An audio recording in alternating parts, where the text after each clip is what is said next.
Hello students, अब हम एक सीरीज़ बनाने जा रहे हैं जो कि है फिज़िक्स के ऊपर। ठीक है, फिज़िक्स जैसे कि आप सब लोग जानते हैं, फिज़िक्स किसका पार्ट बन के आती है? फिज़िक्स पार्ट बन के आती है जनरल नॉलेज का। ठीक है, जनरल नॉलेज के पेपर में टोटल 120 क्वेश्चंस आते हैं। ठीक है, 2025 के पेपर 1 में इन 120 क्वेश्चंस में से 10 क्वेश्चंस किसके थे? फिजिक्स के। तो आप समझ सकते हैं कितनी इंपॉर्टेंट है। तो मान लो कि अगर 0.83 का अपना एक क्वेश्चन होता है तो इसके 10 से किया तो लगभग 8.3 इतने नंबर आपको सिर्फ और सिर्फ फिजिक्स से मिल सकते हैं। हम हमारी इस सीरीज को डिवाइड करेंगे 16 टॉपिक्स के अंदर। सीडीएस का पेपर कौन बनाता है? यूपीएससी। यूपीएससी एक ऐसी चीज है जो हमें पता है कि इसके लिए सबसे इंपॉर्टेंट है एनसीईआरटी। तो हर टॉपिक के अंदर हम 3 चीजों के ऊपर फोकस करेंगे। सबसे पहले होगी एनसीईआरटी। नंबर 2, हमें पता है 80 to 90% पेपर तो अपना एनसीईआरटी से आ जाता है। बचा हुआ 10% उसके लिए हम करेंगे तैयार नोट्स, जो मैं आपको हर टॉपिक के अंदर एडिशनली बताती रहूंगी। तीसरी चीज जिस पे हम फोकस करेंगे वो है प्रीवियस ईयर क्वेश्चन पेपर्स। ठीक है, तो हर टॉपिक के अंदर 3 चीजें होंगी, NCERT, notes and previous year question papers. ठीक है, तो चलो इसी के साथ स्टार्ट करते हैं आज का टॉपिक। तो स्टूडेंट्स, आज का टॉपिक है physical world, units and measurements. चलो सबसे पहले हम जानते हैं यूनिट्स क्या होती है। ठीक है, हमने ना किसी भी चीज को मेजर करने के लिए कुछ स्टैंडर्ड्स को सेट किया जिसकी मदद से हम क्वांटिटी को मेजर कर पाते हैं। तो हम ये बोल सकते हैं कि यूनिट क्या हुई? It is a standard of measurement of quantity. जैसे देखो, फॉर एग्जाम्पल 10 मीटर। तो मीटर क्या है? एक यूनिट है जिसके कारण हम लेंथ को मेजर कर पा रहे हैं कि यार जिस चीज के बारे में हम बात कर रहे हैं उसकी लेंथ 10 मीटर है। ठीक है, अब देखो यूनिट्स ना 2 टाइप की होती हैं। सबसे पहले आती है हमारी फंडामेंटल यूनिट। ठीक है, फिर आती है हमारी डिराइव्ड यूनिट। फंडामेंटल यूनिट्स जो होती है ना, ये इंडिपेंडेंट नेचर की होती है, मतलब ये किसी और चीज के ऊपर डिपेंड नहीं करते। तो हम इसमें बोल सकते हैं कि ये इंडिपेंडेंट होती है। ठीक है, and they also help to represent remaining quantities. तो they are independent in nature and represent remaining units. ठीक है, हो गया। ये जो रिमेनिंग यूनिट है ये होती है डिराइव्ड यूनिट। ठीक है, फंडामेंटल यूनिट के 7 एग्जाम्पल हैं। सबसे फर्स्ट मास, जिसकी होती है KG. Length, which is denoted by metre. ठीक है, time, which is denoted by seconds. Temperature, which is denoted by kelvin, जिसको हम के से भी लिखते हैं। फिर आता है इलेक्ट्रिक करंट, जिसकी फंडामेंटल यूनिट होती है एम्पियर। ठीक है, जिसे हम ए से लिखते हैं। ल्यूमिनस इंटेंसिटी, इसकी फंडामेंटल यूनिट होती है कैंडेला, जिसे हम सीडी से लिखते हैं। फिर आती है आपकी अमाउंट ऑफ सब्सटेंस। ठीक है, जिसकी फंडामेंटल यूनिट होती है मोल, जिसे हम MOL लिखते हैं। ठीक है, ये सारी फंडामेंटल यूनिट्स होती हैं। फिर एग्जांपल लेते हैं डिराइव्ड यूनिट का। जैसे 1 नैनोमीटर, ठीक है, is equals to 10 to the power -9 metre. क्या नैनोमीटर एक फंडामेंटल यूनिट है? नहीं, क्योंकि लेंथ की फंडामेंटल यूनिट तो मीटर है। तो हमने बोल दिया कि नैनोमीटर एक डिराइव्ड यूनिट है which is equal to 10 to the power -9 metre. कुछ कन्वर्जन्स हैं, आप इनको याद रखिएगा क्योंकि इनसे क्वेश्चन ऑलरेडी आ चुका है। तो देखो 1 एंगस्ट्रॉम किसके इक्वल होता है 10⁻⁻10 मीटर। 1 माइक्रोमीटर किसके इक्वल होता है 10⁻⁻6 मीटर। 1 मिलीमीटर किसके इक्वल होता है 10⁻⁻3 मीटर। ठीक है, for the sake of repeating I am repeating it again क्योंकि ये इंपॉर्टेंट है, इससे ऑलरेडी 2021 में क्वेश्चन आ चुका है, फिर भी आ सकता है। ठीक है, तो एक बार दोबारा देखिए 1 नैनोमीटर कितना होता है 10⁻⁹ मीटर। 1 एंगस्ट्रॉम कितना होता है 10⁻⁻10 मीटर। 1 माइक्रोमीटर कितना होता है 10⁻⁻6 मीटर। 1 मिलीमीटर किसके इक्वल होता है 10⁻3 मीटर। एक और कन्वर्जन है जिसको आप याद रख सकते हैं, वो है 180 degrees is equals to pi radian. ठीक है, तो चलो इसी के साथ आगे बढ़ते हैं। इसी सेक्शन में ना एक और चीज से क्वेश्चंस आते हैं जो कि है डायमेंशंस। ठीक है, क्वेश्चन जो आता है वो आता है डायमेंशनल फॉर्मूला के ऊपर। तो डायमेंशनल फॉर्मूला क्या होता है, देखो ये कोई भी एक चीज है, ठीक है, इसके अंदर कितने parts of fundamental unit use हुई है वो हमें किससे पता चलती है डायमेंशनल फॉर्मूला से। तो हम ये बोल सकते हैं कि dimensional formula is a formula in which fundamental physical quantities,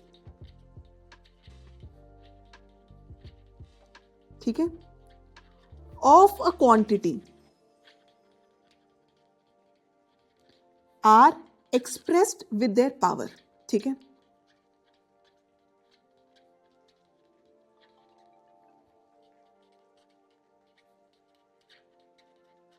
तो डेफिनेशन हमें क्या बोल रही है कि इसके अंदर कितनी फंडामेंटल फिजिकल क्वांटिटी यूज हुई है उसको एक्सप्रेस जो करता है वो होता है डायमेंशनल फॉर्मूला। डेफिनेशन में इतना मत पढ़ो, पेपर में आएगा फॉर्मूला, वो कैसे निकालते हैं वो समझते हैं। ठीक है, जैसे देखो अगर कोई आपसे पूछता है स्पीड का डायमेंशनल फॉर्मूला क्या है, तो सबसे पहले जिस चीज का डायमेंशनल फॉर्मूला निकालना है ना उसका बेसिक फॉर्मूला लिख लो। जैसे अपने को पता है स्पीड क्या होती है डिस्टेंस पर यूनिट टाइम। तो डिस्टेंस क्या होता है, डिस्टेंस को हम इंडिकेट करते हैं एल से, टाइम को हम इंडिकेट करते हैं टी से। तो ये क्या बन गया LT-1। दूसरी चीज एक और एग्जांपल लेते हैं, ठीक है, एनर्जी या फिर वर्क। ठीक है, इसका फॉर्मूला क्या होता है हमें पता है, वर्क का formula is force into displacement. ठीक है, फोर्स का फॉर्मूला क्या होता है मास इनटू एक्सेलरेशन, ऊपर से डिस्प्लेसमेंट तो ऐसे ही आ जाएगा। ठीक है, एक्सेलरेशन का फॉर्मूला क्या होता है वेलोसिटी पर यूनिट टाइम।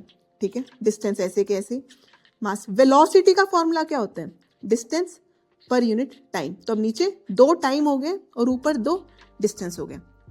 तो मास मतलब m, डिस्टेंस मतलब l, इंटू में एक और l, टाइम मतलब t इंटू t। तो क्या हम इसको लिख सकते हैं m l स्क्वायर t का square, which can also be written as m l की पावर 2 t की पावर -2। ये याद रखिएगा, मास को आपको रिप्रेजेंट करना है m से, डिस्टेंस को आपको रिप्रेजेंट करना है l से, टाइम को आपको रिप्रेजेंट करना है t से। तो ये हो गया आपका डायमेंशनल फॉर्मूला। देखो यार इसी सेक्शन में ना 1 से 2 क्वेश्चन ना बिल्कुल ही फॉर्मूला बेस्ड आते हैं। ठीक है, वो हम बिल्कुल गलत नहीं कर सकते। पहला उसमें आता है एक डेंसिटी के ऊपर। डेंसिटी का फॉर्मूला हम सबको पता है, डेंसिटी क्या होती है मास पर यूनिट वॉल्यूम। ठीक है, रिलेटिव डेंसिटी क्या होती है, रिलेटिव डेंसिटी होती है density of substance divided by density of water at 4 degree Celsius. देखो पूरी दुनिया को ये फॉर्मूला तो याद रहता है density of substance divided by density of water, but इस वाटर की डेंसिटी किस टेम्परेचर पे ली गई है वो है 4 degree Celsius. This entire value is equals to 1 gram per centimetre cube, which can also be written as 1000 kg per metre cube. एक और क्वेश्चन जो फॉर्मूला बेस पे आ जाता है वो होता है degree Fahrenheit and degree Celsius की कन्वर्जन। इसका फॉर्मूला हम सबको याद होना चाहिए, ठीक है। देखो, हम आसान क्वेश्चन को गलत नहीं कर सकते। डिफिकल्ट क्वेश्चन आए गलत हो गया देखी जाएगी, बट आसान क्वेश्चन गलत नहीं होना चाहिए। डिग्री फ़ारेनहाइट किसके इक्वल होता है? 9/5 इंटू डिग्री सेल्सियस प्लस 32, ठीक है। याद रखना डिग्री फ़ारेनहाइट हमेशा बड़ा होता है, तो बड़ी बड़ी चीजें हो रही है। देखो 9 ऊपर है, 32 प्लस हो रहा है, ठीक है, तो ये भी याद रखना। तो चलो अभी जो हमने पढ़ा ना, इसका एनसीईआरटी में क्या दे रखा है वहां पे देखते हैं। चलो लेट्स कंटिन्यू। देखो यार, अब तक हमने जो भी पढ़ा है ना वो एनसीईआरटी की फिजिक्स की क्लास 11th की बुक का चैप्टर 1 है। आप इस बुक को डाउनलोड कर सकते हो www.ncrt.nic.in। तो जिनके पास भी हार्ड बुक नहीं है ना, उनको बुक खरीदने की कोई ज़रूरत नहीं है, वो इस वेबसाइट पे जाएं और इस बुक को डाउनलोड कर लें, ठीक है। तो चलो कंटिन्यू करते हैं। हम ये तो पढ़ चुके हैं कि 2 टाइप की यूनिट्स होती हैं, फंडामेंटल यूनिट जिसको हम बेस यूनिट भी बोलते हैं, and number 2 is derived units. In units को रिप्रेजेंट करने के लिए ना 3 इंटरनेशनल सिस्टम है यार। पहला आता है सीजीएस सिस्टम, जिसके अंदर हम लेंथ को सेंटीमीटर में, मास को ग्राम में एंड टाइम को सेकंड में रिप्रेजेंट करता है, ठीक है। फिर हमारा आता है एफपीएस सिस्टम, जिसके अंदर लेंथ फुट में, मास पाउंड में एंड टाइम सेकंड में रिप्रेजेंट किया जाता है। फिर आता है एमकेएस सिस्टम। एमकेएस सिस्टम को हम एसआई सिस्टम भी बोलते हैं। एसआई सिस्टम में लेंथ मीटर में, मास किलोग्राम में एंड टाइम सेकंड में रिप्रेजेंट किया जाता है। हमने 7 फंडामेंटल यूनिट के बारे में तो पढ़ ही लिया था। इसके अलावा ना 2 यूनिट्स और होती हैं, ठीक है। इसके अंदर पहली यूनिट होती है ये रेडियन। रेडियन किसकी यूनिट है? रेडियन प्लेन एंगल की यूनिट होता है, ठीक है। दूसरी यूनिट होती है स्टीरेडियन। स्टीरेडियन किसकी यूनिट होती है? सॉलिड एंगल की। तो देखो यार, अभी तक ये क्वेश्चन आया नहीं है, बट ये क्वेश्चन आ सकता है कि what is the unit of solid angle? Unit of solid angle is steradian. What is the unit of plane angle? Unit of plane angle is radian. तो रेडियन को हम, प्लेन एंगल को हम किस चीज से डिफाइन करते हैं? देखो इस फिगर में देखो, plane angle is d theta, है ना। It is equal to length of the arc which is represented by ds divided by radius, ठीक है। Solid angle which is this represented by d phi, it is the ratio of area intercepted by d phi। ये देखो, ये area जो इस angle ने intercept किया which is DA divided by radius का स्क्वायर, ठीक है। ओके, अभी तक सिग्निफिकेंट फिगर से भी कोई क्वेश्चन नहीं है। तो सिग्निफिकेंट फिगर क्या होता है? सिग्निफिकेंट फिगर जानने से पहले हमें जानना पड़ेगा कि सर्टेन या फिर रिलायबल डिजिट्स क्या होती है और अनसर्टेन डिजिट्स क्या होती है। तो चलो एक एग्जांपल से इसको हम समझते हैं। देखो 1.62, इस फिगर के अंदर 1 और 6 मतलब ये दोनों डिजिट्स, ये रिलायबल प्लस सर्टेन डिजिट्स है, ठीक है। 2 इसके अंदर अनसर्टेन डिजिट है। सिग्निफिकेंट फिगर क्या होता है? सिग्निफिकेंट फिगर या फिर significant digit is equal to reliable plus first uncertain digit, ठीक है। तो इसके अंदर 1.62 में रिलायबल कितनी डिजिट्स हो गई हमारी? 1 and 6 which is 2 plus first uncertain digit, इसके अंदर एक ही अनसर्टेन डिजिट है plus 1। Therefore, in 1.62 there are 3 significant figures। समझ गया? देखो ये इसने यहाँ पे भी लिख के दे दिया कि the reliable digit plus the first uncertain digit are known as significant figures, ठीक है। एक और एग्जांपल लेते हैं, जैसे 287.5, इसके अंदर 3 रिलायबल प्लस सर्टेन डिजिट है और 5 मतलब एक अनरिलायबल डिजिट है। तो total number of significant figures कितनी होगी? 3 reliable plus 1 uncertain which is equals to 4. Therefore, there are 4 significant figures in 287.5. Significant figures जो कि एक तरीके से प्रिसीजन ऑफ मेजरमेंट के बारे में बताती हैं, वो किस चीज़ के ऊपर डिपेंड करती हैं? They depend on the least count of the measuring instrument. ठीक है, तो चलो अब वो रूल्स देखते हैं जिससे हम पता कर पाएंगे कि कितनी सिग्निफिकेंट फिगर है जो क्वेश्चन हमें दे रखा है। पहला रूल क्या बोलता है? All the non zero digits are significant. देखो कोई एग्जांपल ले लो, जैसे 223.5। ठीक है, इसमें सारी नॉन जीरो डिजिट्स, जैसे ये 3 हो गई, ये हमारी रिलायबल, 5 होगी हमारी अनसर्टेन, तो टोटल कितनी होगी हमारी सिग्निफिकेंट डिजिट? 4। अगला रूल क्या बोलते हैं? All the zeros between 2 non zero digits are significant. मतलब एग्जांपल जैसे 208.6, जितनी जीरो 2 नॉन जीरो डिजिट के बीच में, मतलब 2 और 8 जैसे नॉन जीरो डिजिट है, इसके बीच में 0 है, तो इसने क्या बोला? All the zeros between 2 non zero digits are significant no matter where the decimal point is if at all. तो इसके अंदर भी ये 3 reliable plus 1 uncertain, total 3 plus 1, तो टोटल 4 सिग्निफिकेंट फिगर्स हो गए। अगला पढ़ते हैं। If the number is less than 1, मतलब कोई डेसिमल वाला है, the zeros on the right of the decimal point, जैसे इन्होंने जो एग्जांपल दे रखा है, zeros on the right of the decimal point but to the left of first non zero digits are not significant. देखो इसने जो एग्जांपल दिया है वो है 002308।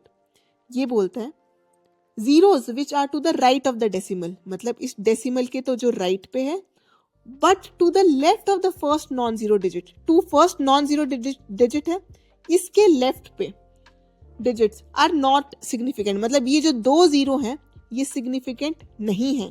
इसके अंदर कितनी सिग्निफिकेंट डिजिट्स हैं फिर? 2308। तो मतलब इसके अंदर भी 4 सिग्निफिकेंट फिगर्स हैं, इसके अंदर 6 सिग्निफिकेंट फिगर्स नहीं हैं, क्योंकि इस रूल के according all the zeros which are right of the decimal but left to the first non decimal point which is 2 in this case are not significant. Therefore, in this case there are only 4 significant digits. ठीक है, अगला rule क्या बोलते हैं? The terminal or trailing zeros in a number without a decimal point are not significant. मतलब कोई number है, जैसे इन्होंने ले रखा है 12300, इस पूरी फिगर में डेसिमल नहीं है, तो जितनी भी ट्रेलिंग जीरोज हैं, ये 2 ट्रेलिंग जीरो हैं, ये 2 trailing zero are not significant. Therefore in 12300 there are only 3 significant digits. ठीक है, these zeros will not be counted as significant. अगला रूल पढ़ते हैं। The trailing zero in a number with decimal point are significant. अगर किसी ने ये लिखा है 3.500, इसके अंदर कितनी सिग्निफिकेंट डिजिट है? 1, 2, 3 and 4। देखो ऊपर वाले के अंदर ट्रेलिंग जीरो सिग्निफिकेंट नहीं है, नीचे वाले केस में जिसमें डेसिमल पॉइंट है उसके अंदर जो ट्रेलिंग जीरोज हैं दीज आर सिग्निफिकेंट। इस चीज को बहुत अच्छे से समझना।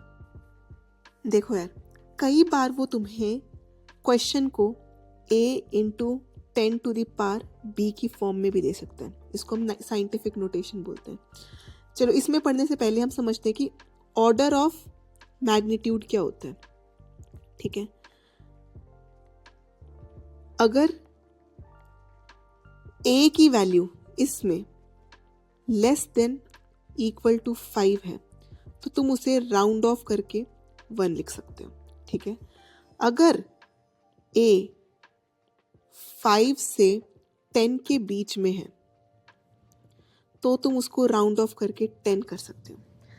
इस केस में तुम्हारा ऑर्डर ऑफ मैग्नीट्यूड b हो जाएगा एंड इस केस में तुम्हारा ऑर्डर ऑफ मैग्नीट्यूड b+1 हो जाएगा, क्योंकि लेट्स से फॉर एग्जांपल तुम्हें लिख रखा था 6.02 into 10 to the power 10।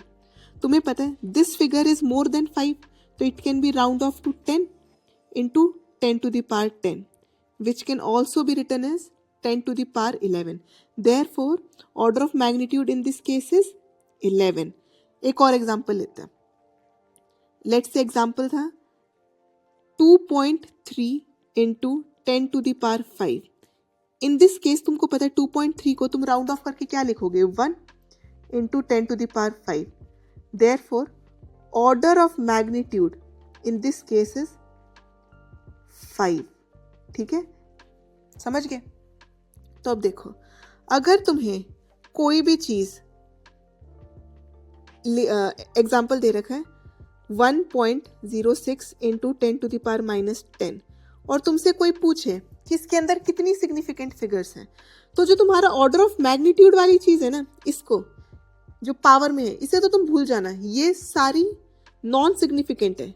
1.606 जिसमें 2 रिलायबल प्लस 1 अनसर्टेन, टोटल 2 + 1. इसके अंदर 3 सिग्निफिकेंट डिजिट्स हैं. ठीक है, समझ गए? चलो, अब अगला क्वेश्चन आता है कि वो तुमसे कोई अर्थमेटिक ऑपरेशन करा लेगा और तुमसे पूछेगा कि what can be the answer. तो आंसर में वो तुमको ऑप्शन देगा 2.3, 2.30, 2.300 और तुम्हें उसमें से सेलेक्ट करना पड़ेगा. तो वहां पर ना इस रूल को याद रखना, the final result should not have more significant figures than the original data from which it was obtained. कि जो तुम्हारा आंसर है ना, उसके अंदर क्वेश्चन में जो वैल्यूज दे रखी थी उससे ज्यादा सिग्निफिकेंट डिजिट्स तो हो ही नहीं सकते. तो देखो, एक बार एग्जांपल लेके इस लाइन को समझते हैं. सबसे पहले, इन मल्टीप्लीकेशन और division the final result should retain as many significant figures as are there in the original numbers with the least significant figures. तो चलो, कोई तुमको बोलता है यार डेंसिटी निकाल दो. डेंसिटी का फॉर्मूला हमको पता है, मास पर यूनिट वॉल्यूम. उसने तुमको मास दे रखा था 4.237 और तुमको वॉल्यूम दे रखी थी 2.51. अब देखो, इस फिगर के अंदर कितनी सिग्निफिकेंट फिगर्स है? 1, 2, 3, 4. 4. इसके अंदर कितनी है? 2.51 में 1, 2, 3, तो 3 सिग्निफिकेंट फिगर्स है. तो तुम्हारे आंसर में इन 4 और 3 में से छोटा क्या है? 3. तुम्हारे आंसर में 3 से ज्यादा सिग्निफिकेंट फिगर्स तो हो ही नहीं सकती. यही तो इसने बोला, as are there in the original number with the least significant figures. तो least significant इस केस में तो 3 होगी. तो जो तुम आंसर लिखोगे वो आ गया उसका, देखो 1.69. इसके अंदर 3 सिग्निफिकेंट फिगर कैसे हुई? 1, 2 and 3. ठीक है, अब देखो अगला रूल. ये इसने बात की थी सिर्फ मल्टीप्लीकेशन और डिविजन की. अगर एडिशन या सब्ट्रैक्शन होता है तो इसमें क्या बोलता है? इन एडिशन और subtraction the final result should retain as many decimal places as are there in the number with the least decimal places. इसके अंदर इसने सिग्निफिकेंट फिगर्स की बात नहीं की है, इसने इसके अंदर डेसिमल प्लेसेस की बात की है. तो मान लो अगर तुमसे कोई पूछता है व्हाट इज 12.9 माइनस 7.06, इसके अंदर कितनी डेसिमल प्लेसेस है? 1. इसके अंदर कितनी डेसिमल प्लेसेस है? 2. कम कौन से भी? 1. तो तुम्हारे आंसर में सिर्फ डेसिमल के बाद एक ही डिजिट और हो सकती है. देखो, should retain as many decimal places, but हालांकि तुमको पता है कि 12.9 माइनस 7.06 इज 5.84, बट तुम 5.84 आंसर नहीं लिख सकते हो क्योंकि इसके अंदर तो 2 डेसिमल प्लेसेस हैं. तुम इसका आंसर लिखोगे सिर्फ 5.8. ठीक है, चलो आगे बढ़ते हैं.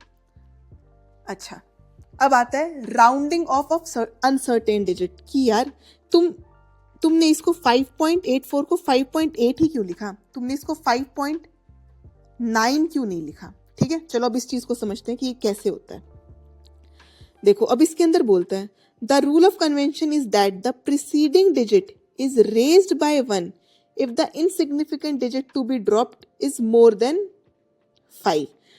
ठीक है, and is left unchanged if the later is less than 5. तो मान लो इसने तुमको बोला कि यार 5.84 जो हमने पिछले आंसर निकाला था, 5.84 में जो 4 है जिसको तुम ड्रॉप करने वाले हो, इसकी वैल्यू तो लेस देन 5 है ना.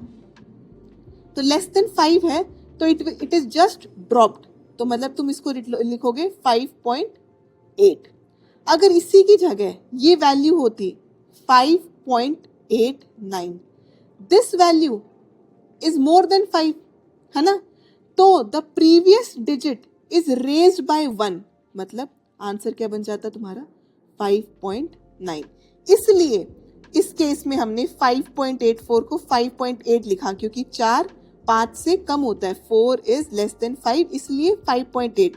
अगर इन दोनों को 12.9 और 7.606 को सब्ट्रैक्ट करके 5.89 आता, तो इसमें ये 9 इज ग्रेटर देन 5, तो it would have been added by 1, तो आंसर आ जाता 5.9। समझ गए?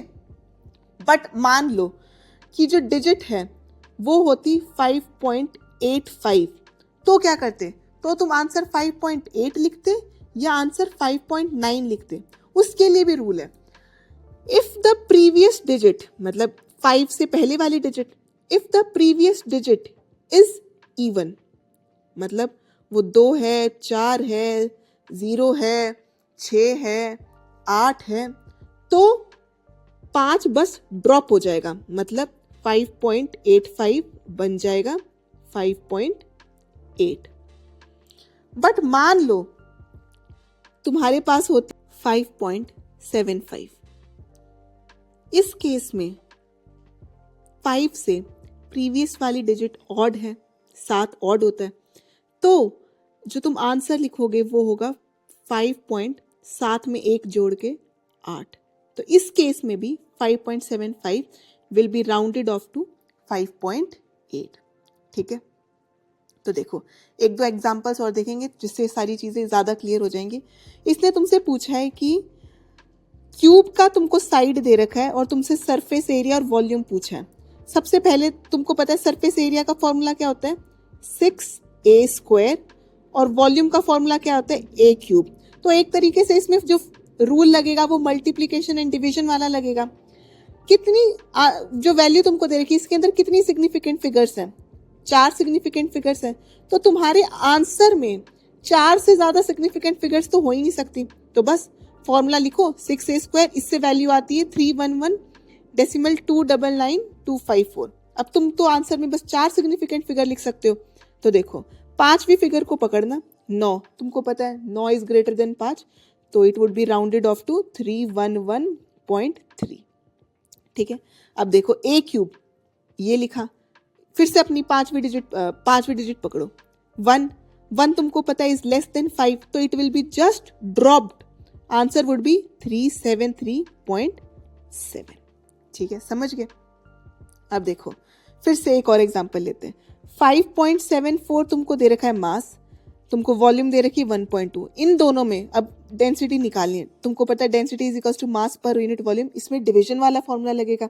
इसके अंदर कितनी सिग्निफिकेंट फिगर्स हैं, 3, इसके अंदर कितनी सिग्निफिकेंट फिगर्स है, 2, तो मतलब तुम्हारे आंसर में 2 से ज्यादा सिग्निफिकेंट फिगर तो हो ही नहीं सकती। तो देखो 5.74 डिवाइड बाय 1.2 होता है 4.78333, तुम्हारे आंसर में 2 हो सकते हैं सिग्निफिकेंट। तीसरी डिजिट को पकड़ो, 8 इज मोर देन 5, तो the previous digit will be raised by 1, तो 4.7 की जगह आंसर बन जाएगा 4.8। ठीक है, फिर जो क्वेश्चन आते हैं ना वो आते हैं calculate the relative error. Relative error का फॉर्मूला तुम याद रखना, जैसे देखो वैल्यू है 1.02, ये कितनी डेसिमल प्लेसेस पे है, 0.01, इसकी लीस्ट काउंट हो सकती है ना, मतलब तो least count which is 0.01 divided by the value itself which is 1.02 into 100, तो आंसर आ जाता है 1%। ठीक है, इसी केस में अगर कोई तुम्हें बोलता what is the relative error in 9.89, फिर से 9.89 मतलब 0.01 divided by the value itself into 100% which is plus minus 0.1%। ठीक है, देखो यार ऊपर वाले में तो same number of decimal places थी। अगर लेट से तुम्हारा क्वेश्चन में होता 1.002, तब तुम रिलेटिव एरर कैसे निकालते? तुम वही लिखते 0.001 divided by the value itself into 100%, इससे तुम्हारा आंसर आता 0.099 which can be rounded off to 0.1%। तो तुम्हारा रिलेटिव एरर हो जाएगा इस केस में 0.1%। With this we have completed our topic 1। अब हम देखेंगे प्रीवियस ईयर क्वेश्चंस जो इस टॉपिक से आए हुए हैं, ठीक है। चलो लेट्स कंटिन्यू। चलो यार अब कंटिन्यू करते हैं प्रीवियस ईयर क्वेश्चन से। 2018 में क्वेश्चन आया था, which one of the following is the value of 1 nanometre.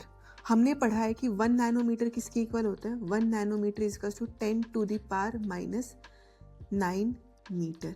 Options देखते हैं। अच्छा, ऑप्शन में देखो हर वैल्यू सेंटीमीटर में लिख रखी है, ठीक है, तो अभी हम इसको सेंटीमीटर में कन्वर्ट करते हैं। 10 to the power -9, 1 metre is equals to 100 centimetres which is equals to 10 to the power 2। तो ये वैल्यू क्या आ जाएगी, 10 ऊपर -9 plus 2 which is equals to 10 to the power -7 centimetre. तो देखो, अच्छा चलो ये ऑप्शन करेक्ट हो गया, ठीक है। नेक्स्ट क्वेश्चन है, if 2 miscible liquids of same volume, अच्छा दोनों लिक्विड की वॉल्यूम सेम है but different densities P1 and P2, okay, are mixed then the density of the mixture is given by, okay. तो चलो इसके अंदर पहले तो इसने बोला है कि 2 liquids of same volume, volume दोनों लिक्विड्स की सेम है, तो हमको पहले तो इतना पता है कि P1 density is equals to mass per unit volume, तो मतलब M1 बाय वॉल्यूम तो दोनों लिक्विड की सेम ही है। P2 किसके इक्वल हो जाएगा, M2 पर यूनिट वॉल्यूम दोनों की सेम है, ठीक है। तो हम यहाँ से M1 की वैल्यू निकाल सकते हैं, M1 equals to P1V, M2 is equals to P2V। अब फाइनल जो हमारी डेंसिटी होगी, डेंसिटी वो होगी M1 plus M2 bye V पहले वाले की एंड V दूसरे वाले की, क्योंकि क्वेश्चन में दोनों की सेम वॉल्यूम बता रखी है। तो ये क्या हो जाएगा, M1 की जगह हम लिख सकते हैं P1V, M2 की जगह हम लिख सकते हैं P2V divide by V plus V कितना हो गया, 2V। यहाँ से V को कॉमन ले लो तो ये क्या आ गया, P1 plus P2 divided by 2V, V से V कैंसिल हुआ तो आंसर क्या आ गया हमारा, P1 प्लस P2 बाय 2। देखते हैं ये कोई ऑप्शन है, हाँ देखो पहला ही option P1 plus P2 bye 2 है, तो यही हमारा आंसर है। चलो और क्वेश्चन देखते हैं। 2020 में क्वेश्चन आया था, the unit of a force constant K of a spring is. हमें पता है फोर्स में, मतलब स्प्रिंग में फोर्स का फॉर्मूला होता है force is equals to -K into displacement, जिसको हम x से डिनोट करते हैं। तो K को हम क्या लिख सकते हैं, K is equals to F by x, ठीक है। फोर्स की यूनिट क्या होती है, न्यूटन, x एक डिस्टेंस है ना, तो डिस्टेंस की यूनिट क्या होती है, मीटर। तो आंसर क्या हो गया, newton divided by metre.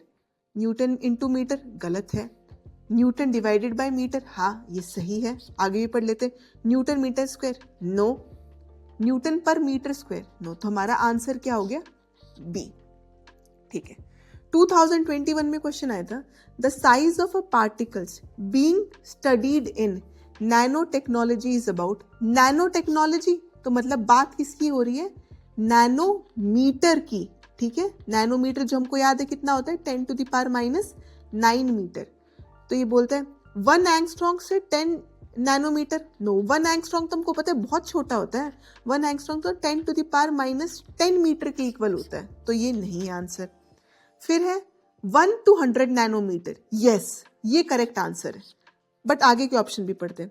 1 to 50 micrometer, micrometer तो बहुत बड़ा होता है, हमें पता है 1 micrometre is equals to 10 to the power -6 metre, तो मतलब ये भी आंसर नहीं हो सकता। 1 to 10 मिलीमीटर, मिलीमीटर हमें पता है कितना होता है, 10 टू द पावर -3 मीटर, ये भी बहुत बड़ा है। तो नैनो टेक्नोलॉजी में जिसकी पढ़ाई की जाती है वो होते हैं 1 to 100 nanometer. Therefore, B is the correct answer. With this, we've completed our first topic, which was physical world, units and measurement. आशा करती हूँ कि आपको समझ आया होगा। अगर आपको समझ आया, then please like, share and subscribe our channel. Thank you very much. मिलेंगे second topic के लिए।